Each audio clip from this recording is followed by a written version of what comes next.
Hello and welcome to the Website and Global Marketing News Bulletin. I'm Cal O'Connell and here are today's top stories.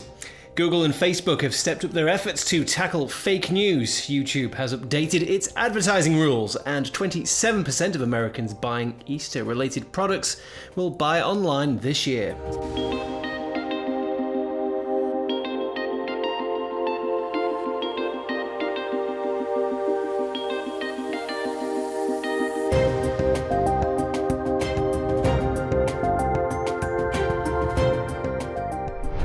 Google and Facebook have stepped up their efforts to tackle fake news. Google rolled out its fact-checking program to all languages and to its main search results page. Previously, it had only been available for Google News results in the US and the UK. Google's fact-checking program works by adding a fact-check label next to links. This label says what an article is claiming, the name of the organization making the claim, and whether independent fact-checking services have rated the article as true or false. Google commented on the rollout, saying, "As we make fact checks more visible in search results, we believe people will have an easier time reviewing and assessing these fact checks and making their own informed opinions." Meanwhile, Facebook has launched an educational tool in an effort to teach people how to spot fake news articles for themselves. Over 3 days, Facebook users from 14 countries will see an advert at the top of their newsfeed, which, when clicked, takes them to a page containing advice on how to identify fake news.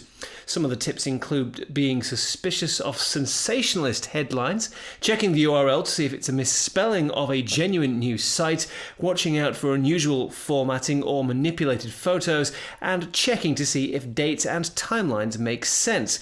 A spokesperson from Facebook said, "We think these tips will help people become more discerning readers, which is critically important as we're moving to a world where people need to be more skeptical about what they read to make sure they're not misled or lied to."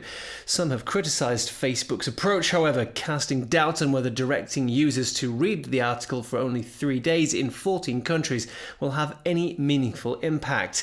It's also been pointed out that Facebook is placing the responsibility for fact-checking on its users rather than developing a method of its own to stop fake news from being shared on the social network in the first place.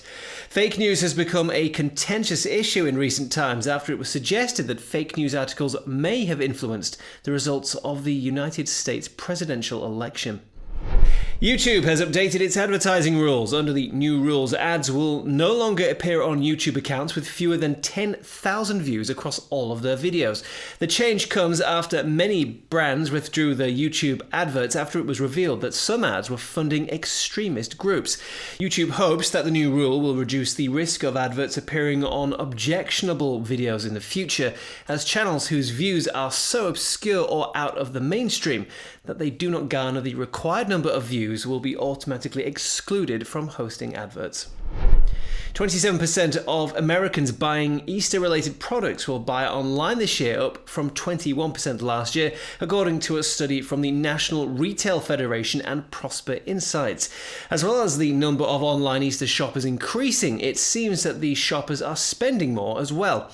Easter online shopping in the US is set to rake in $18.4 billion this year, up 6.4% on the previous year, with the average shopper spending $152, up from $146 in 2016.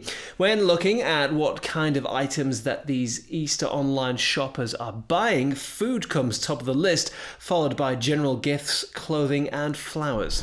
And finally, research from GfK and Thurswinkel.org have found that 23% of all e-commerce in the Netherlands now takes place on a mobile device.